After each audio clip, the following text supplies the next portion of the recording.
Iyenukokomon. Ayaboweo.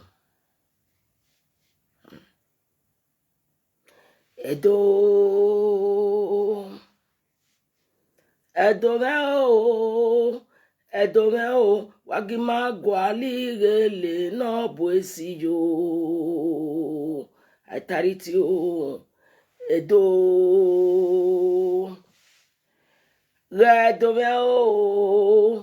Edomeo, wagima gwali gele no boesi yo.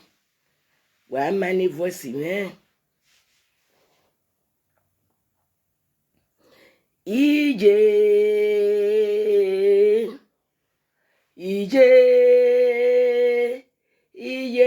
me o, genegbe me o. Iyenukokomon wabowie o, waburi ome. Ave baba bije ni die me ni dave audio me waya line wala mogun. Adei ma be yore ne akomosa. Mana wiebe na gikia mana yore be na geni akome ni kao. Akome ni ka agba galili ne salopa ya dagmonji.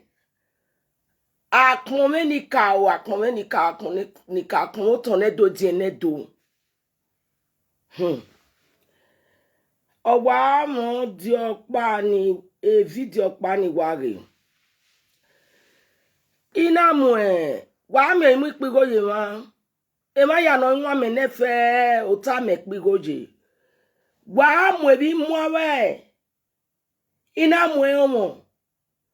Age omo no bi go zoa. We digun. Digo be vivai ki e no ye kan go. Na kigun e ore. Ye me na kigun no pare. Gun gbo. Digun gbo. Yirame. Wa ko bi Iyenukokomon. Asobojo nege no lego jagi no asobojo ne o. Ge no le o ga bi eno. Ibiedo. Ewon ni muje bana. Egi aya fe. Egbegbo ga yin da pe ku eja sehun. Iya ga jere le ba egi aya fe. Otu no ma gedo de. Egbegbo ga yin. Ape kuwe. Ekue. Ga kokere ya ga pe. Rima ya pe ni baba no kwa. Aga pe. Aya sehun. Oga nyogbe ayika mu ehun latian. Asame dojo. Eri wene ni ka ya doko no roto ne dojo o. Da. Wewo ma esu wegbe. We ijere. Ukono zuo. Owiwin agbe. Eden agbe wai. Ederi agbe. Gwawe mi pigo ni muje mana otamo kelatian. Benu kwa ya yawo ko ya fe. Waga nwa me bo to ne do wa mi ogogo. Ipigo ebono. Ehun na wa wage na. Ebono kwano. Awo bani e. Awa mo bani e. Olo ino regwa. Keke wo bano e. E o se on. E ayawe on na. Enika o. Eyi mati. O tornado dienedo. O tornado ekenoro tornado. Aya se on na. De kenokin ulakpano ge kekeno ba. Okpe o. Mamu e photo weje ma. E religion pe o. Eke. Ubi magbele. Wa wese o. Boston. Mete wi ya we pa ne be deri o. Ojo we gbe sun. Double chiefing. Wọ́n ogbubi ni ina wunu abati ma ugbe ise. Meni Iyenukokomon eke amakone wa gba won. Wa dame nini amakone wa gbon awon.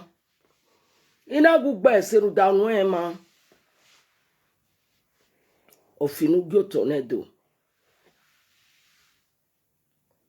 okeke irere oma si pede awa ukono zo wuwu agba magbin una de tikatu na ari edonu zomo ana yaga mu agwo tinu e gbogbo ma bi zebe otu no wegbe nguje eni kanu egbo gidigidi di okiaja amiera bije o mutiaka be bije me ebo ga fanu agimi no mutiaka ma o mami edonu we warule ari eni nana we no atini ato okpa ma we de na ujere no de ticket le luwe ati London ro ebo egbo ma adenu dori ojanwe adenu dori epanu pai ipa pere gwe ba o so ora ke aya gbebe we ni ipa pere gwe o so ni ari letter ni latin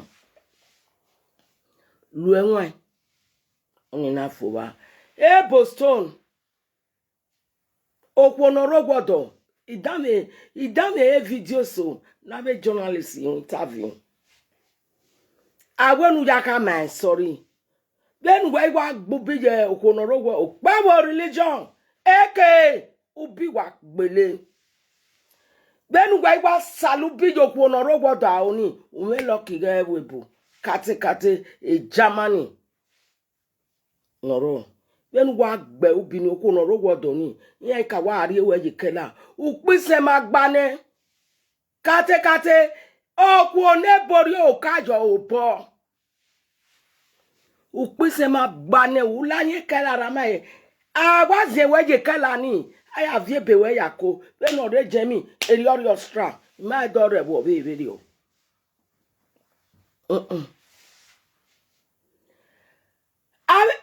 they no re jemi eri stra abe sigo moda se jemine odafi agbi akoboke wuwu ogwa eki ani na mo bogwa ari eniyan ogbalegbe ari owe niche kind problem akwo we gbo ino so ni ya akwo we gbo ino so ni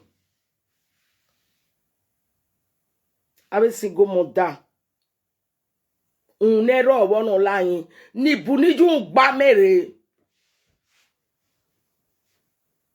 ni buwo unero wonu layin no do mo Germany ri ayimabo Frankfurt da mai lari bi Nigeria di imava wo we bet o ipe na ya bebele le dade wo kan ya tun ya ene kana gun fe bo yogi vitally igi finish with yevene ni ala wa sile ni je gbe ni egodi ye gbe ni metewe godi ne mai yawa no nu ya yata ina te aritali isebani adesene vukpo ibitali ni pe ajawe wa na upo gbegbodogo ya na mu je yo ba sun pa yo ememe ina wa to total yo wa ti mi ona we gberi mi ati ebu me ni kere e ma ta mi o mi ya ma no gun na isetin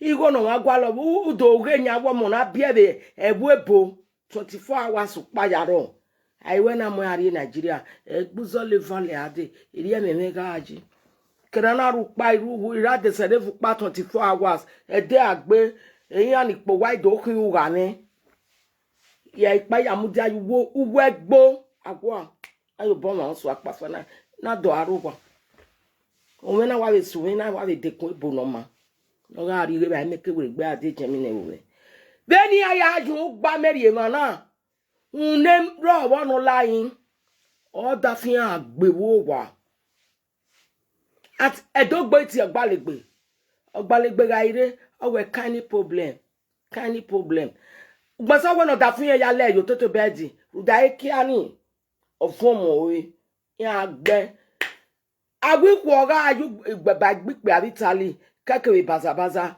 na ije na o pe igwari yare egbo eti asokwu aje Italy yana bokwu ade jemi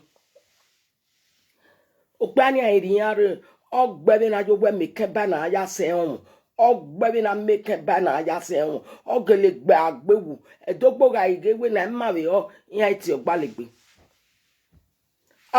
ara we kind problem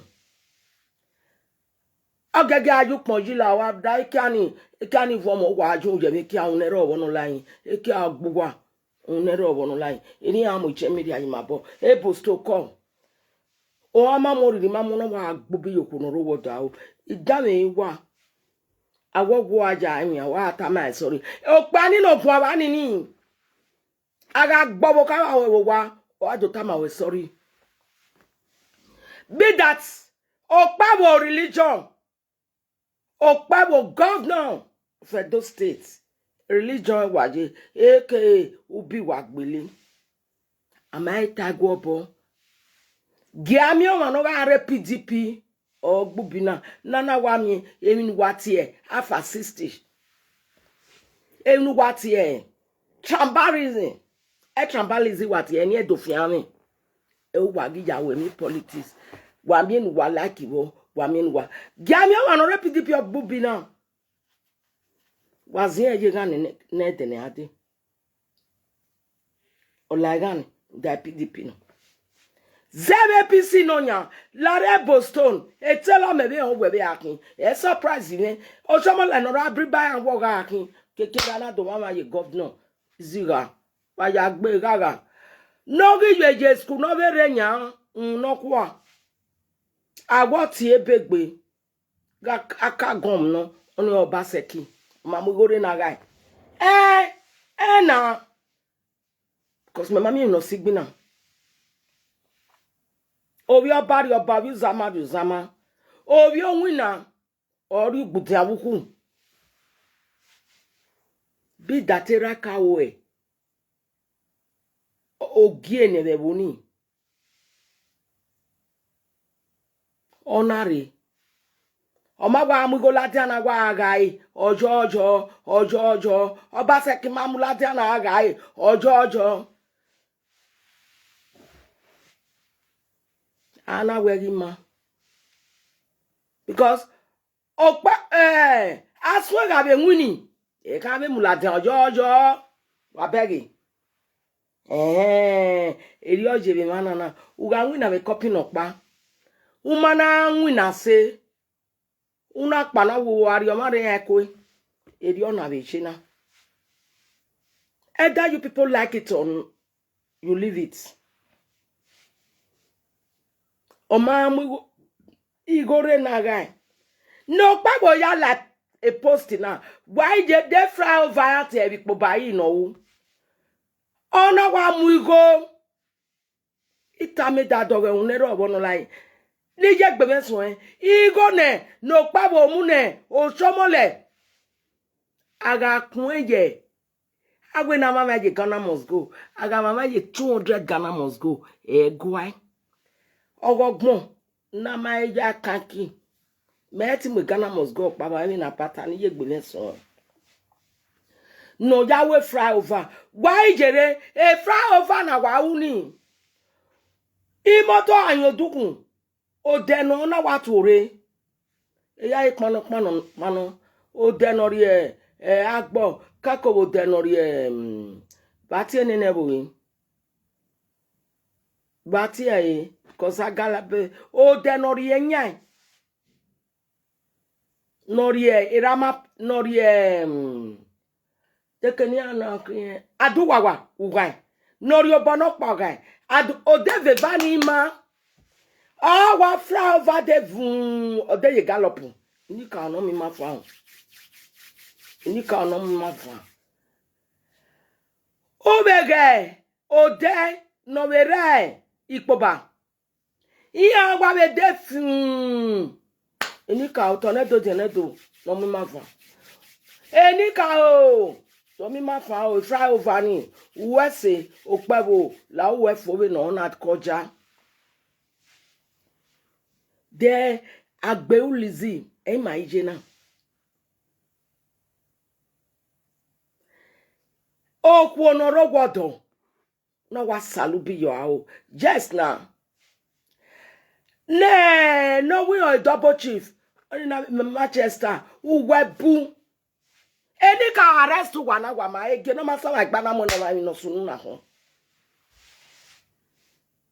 ege no masa wa gbe na kin o ma mi o ma e agbon bueku eni ka we bueku maniku ko ma yoku ede sokuti ameni yesigi diao diameni yesigi o o me ma yoku o sokuti ani yesigi yoba o diao diameni yesigi erili jokpewo wa ya ge mi no sunu bi yo wa ibe go pa na sunu de o pe ani yan wa se de gun ogun ya gi mu ye la ogun ya imaka aboge because awo be ga no ogun ya na gba be yin ejeke ogun ya na ya ma vie mi yan ore owo ti master wa ya ri yan o ibi adonu zomo eni ka o to ne do je ne do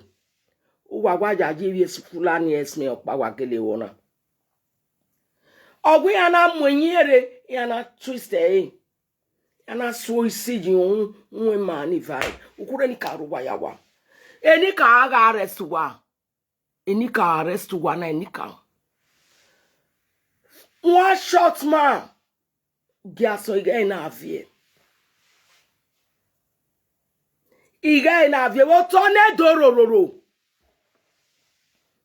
ege ni na anwade o kakere na du gebe nyana ekpo ni kia ekene kike doya ekpo na gbebo edoni avi bata yo we eseno kwaze ni ma wayala wowo ave pe mama se o no wala wo wa imi opa bi je Nigeria na meno erororo imi opa bi je Nigeria na iwa mudan da ina ti eboyi iwa mudiate se awije nere motor o born nori ode Lagos Street agbera Lagos Street ne run about wa ni gbeke na o that junction ni no ko ani opa wa mo yin lele ogbeni ni won meje kun ome wa ma je ogwewe na gunu wora ije ri wa ma owe na ri oru me na me mi woru o mega ni na won de era won pegbepo me won vi ara me ki won via era won gba be po me o me na nu wa gba na we na mi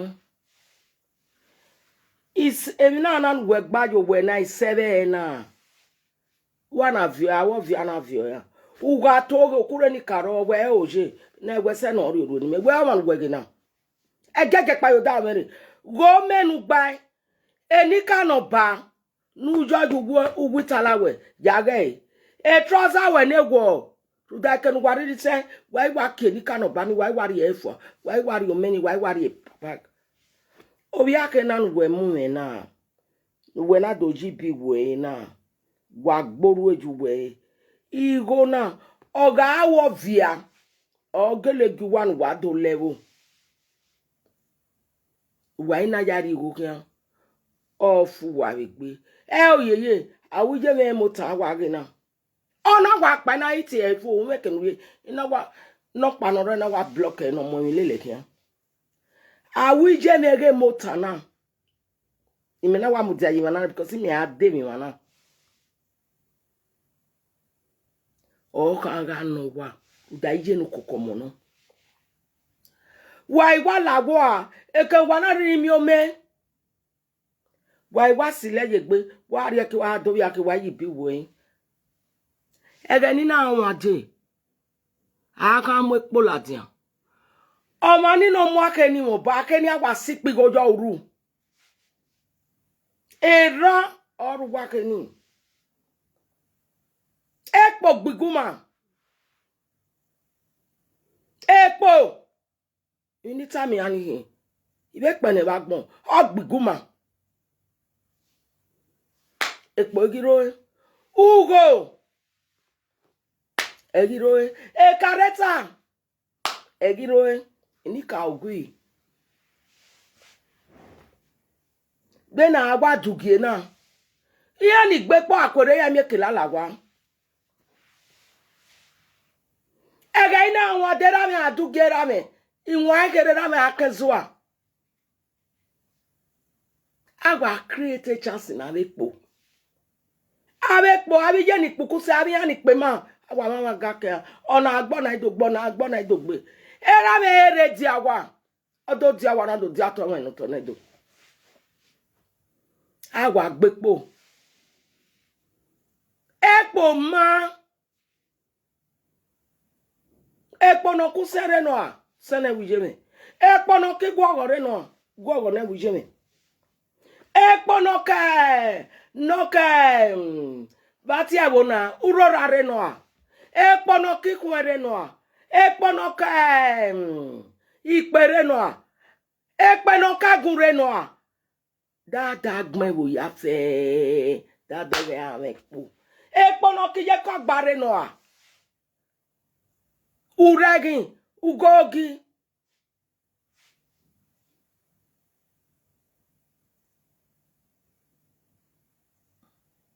Oko. Iye wo. Abi. Uro nigbe. Ekpo kuro nigbere. Ekpo ri o tornado. Ado gbekpo we rami awe mi no kwa. Egena awo boya vie computer mo bo. Uro nigbe. Iya na awisi oku. Iye nwade. Iya ri dipele beji bi mana. From when 600 meters, iya na dipele bejo. Ji. Okpana da yoto. Ewo no ye egbere 100. Pelebe ma fian. Eri ran iwe gbese. Imi o itata mame. Adu gyo via wima. Odakwi. Aka sugyo via. Sugyo wae. Sugyo ekbuta. Okwo jeze yo wa jo na jo wa de ba jo wa. Uda ododoku okwo mi o. Religion pa wo kan we o. Religion pa wo li ye do wa. Wa ige ma ro pa ki jo wa. Wajage mi no sunu bi jogwa. Be na gwana maya ja we gbe dare.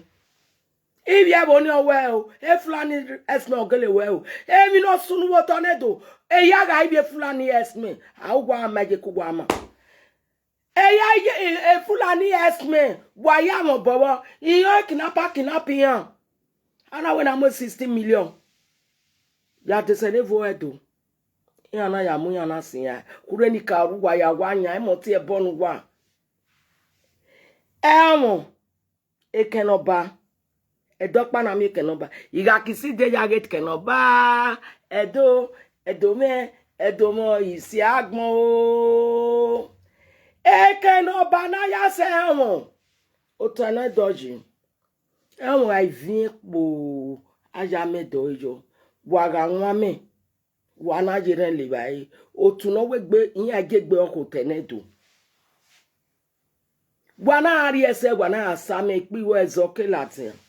Wana be churchi. Wa ti e babo. Ojo. E babo. Agbe babo. Ejuke an agbe babo London.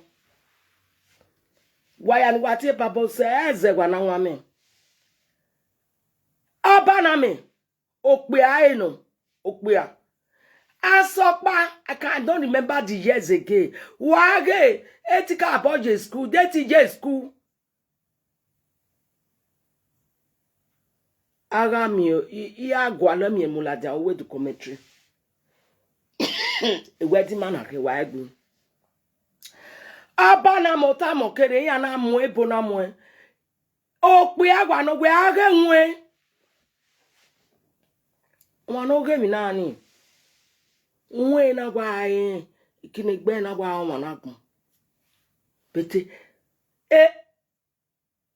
Egiage. Igaye. Deto mano. no eri gba la dan e ma ya no ge ya tai e bona mo ya na mo je e truck no kwa okay ya we ni ya mo la dan be boya na fi won ma oba na me ota moje oba na me ope anu oluga ni ma mi water OSG bo wi e o ko oba na me luga ni ma mi water agwe ebo agwe ebo no to gawo ebo no to ebo na mu gbazen o ebo na mu gbojo awo ebo no to ebo na mu gbori awo ebo na mu gbori awo awo ebo no to wagi mado gwen ogwa no kwa dole doji idole wo o si oba agimago oba dole doji uga tema ta na agwo ba dole doji una agwo ni ka o dole doji eni ka o ma ya tie otu ni ma de bana ohun ni kegbe ohun kwa enu le kusun egene mi na gele alogo gi ami na giba riba o si eni na gi Iyenukokomon igi Iyenukokomon no re yuke Iyenukokomon ni ka nu ege mi logo we ami o ma ne mi ma logo ye ire gbe ya ire face la tani do artistry me agbon avie but izi egbe e yato yanya gbon kokin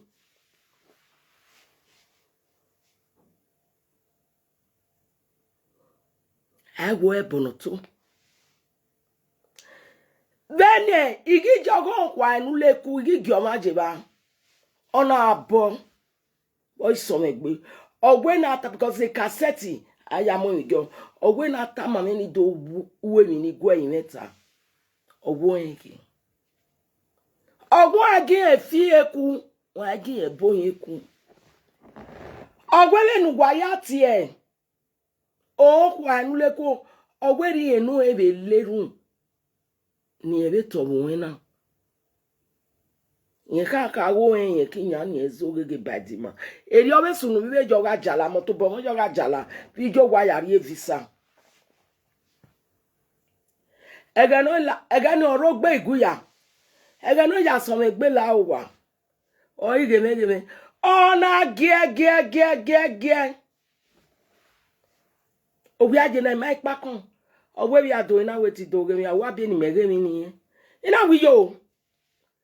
Or when you go back to my village, or where princess say when you're waking, or when you women need your women need go in it. Or where we Bonnie Jonah is a photo, say photo. Or when you are women go in it. Or where tire do dolly yagmoji, iro do buemode, ire do kokomon. Ina we na ijekere ije tun bege mana le ma ba ije me no kwa ye me Iyenukokomon we go ba wi me ni ata ma me o we na wi mari mi ro pa me o we ni ala o we amo me anoto je me nya o we se de mi ni a wari me na ima o wu me ni adeje ba ni be de o ta ate o we ni amo pa me ni ya le ba yi ajala prophetess like no na resele I'm talking oh god you na o me o ma no gun na wagyo eni amuma hey wagyo eni amuma won na ni gwa kana mani se won bi digun wa gwa ko chakojo o ma na je won ape no wa sa lo la jani wa delele obo wa ketelele obo enika ni mate wa gima yaju nu ya no mate enika o wa gbepo iye to ni to wi ebo stone Oku onoro wodo no gbe obi maya. Uwe wa bi mo awodi no we a. Eke. E religion okpewo ro. Eke. Ubi wagbele. Computer ubi. E wagbele. Waga bonye se. Okwa kenika o. Ede agbe maya igiso. Maya if you weather ken. Oh, you like my yagbe. Be my na do me aena. Wagaje mata gbogba. Wagaje mata gbogba. Wagaje ka gbogba na yukore gbuvin. Oka mama we yukore. Abe si ame hun. Na do tamu wa ye do. Oh, ebo sto maya. Adobie sabe no. Mani bi adoni buwa agi mamwere regboto.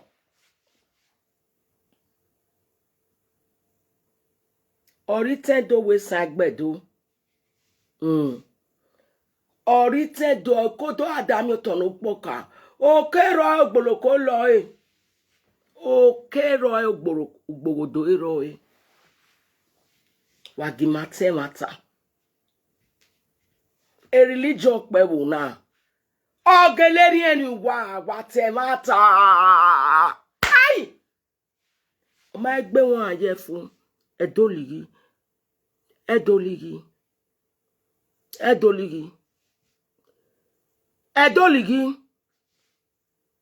Abi mama mi omo ya mo. Religion peburu. Boston na like posting. Ijo mo. Eni kan mai we gbe mi oni we gbe. Owari omode ma mi na wo lo tuko. Religion peburu no. Religion peburu. Donald Ligi. Governor. Oyegun media. Owe governor. Olawa. Lucky Binedion. Owe governor. Olawa. Ogbamu their father. Eminuje wewu baba. Owe governor. Olawa.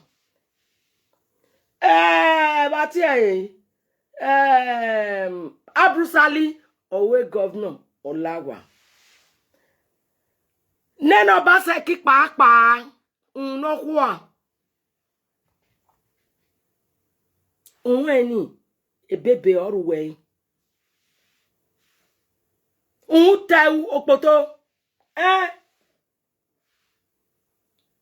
Owe governor Olawa. Okpebo. Owe na luga ena. Ma egbu peva. Okinki ala lagbo. Ya pirua. Fry over. Umigo no shomole. Oshomole ruli ma katadere. Umigo no se do ya mamu no shomole. Ama begoni uda. Umigo re na agai. Ojojo.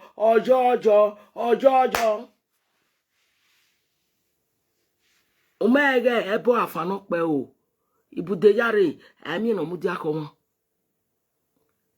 Ebo afano pe o. Ami no mudi akomo. Wega go be no agai. Ugaga go be no riri kon we. Ede na we Bible say kenu ja wonu do mu igore. Ami no gwo mari go. Opa o. Ima ebe go bu ka we den. Ama iwo bu ka we na kin a first lady na kin o ga bu odi. Ero. Set. Oye ne o lakbo. Udoge. Unuya. Na ya wo baseki wezeje wo da like post. Unuya ni aibe ya karema. Unuya na bustali ya gedo. Wa sekuma. Uwo akparo ataya. Odugbo odogo weki. Ununi no ya gedo iwana gbega yobo. Ana moje ga widin.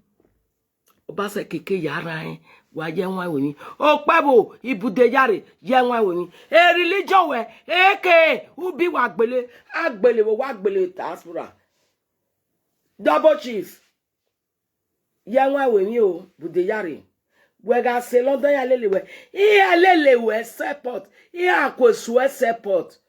E pleni ari we pa ke we ken salobwa we. ibude agioma won vien ajogo mozo ebo stone uti akpa wo wa lerun ko se ni kaun ukure ni kaun akin ona ukure dia ukure ni ge gana ukure dia o ukure ni ka o eni ka o winana eni ka o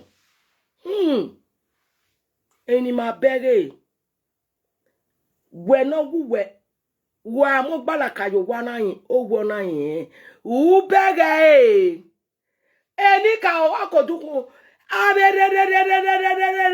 ma o eni ka o wa gima ya je nwa we bi eto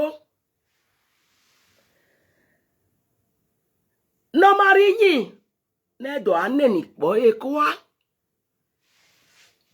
wa gima je run soto ne to wa ya ewe bi gbina wa ya si gbina wa gima je run soto ne do Wagi majerun so tornado. Ugbe se pastor wa ti gwa we ni meba ya lerun ni. Eyin una no. Wagi majerun so tornado. E no ri me gbe ri oru wo gbe. E ri jo pa o. Eke ubi wa gbele. E de no wa iwa tore airport. O kan wa mo po. Wa bi wakara yo out tai eni ka arrest wana eni ka o do wa man wa yin eni ka o mayati ma me tinegbima iwe mayame unyo mo pa mayayan e o pa o nyama iso mayage o to ne na vi weji mayavi wejo iken ona ibude ni yare de na agavi mi gbe ba zekpe rudae na e Friday iwa mo dio no buni aya oke ma Saturday Sunday wako meno Iyenukokomon eke amakone wa gba won wa kan zekpe wa papa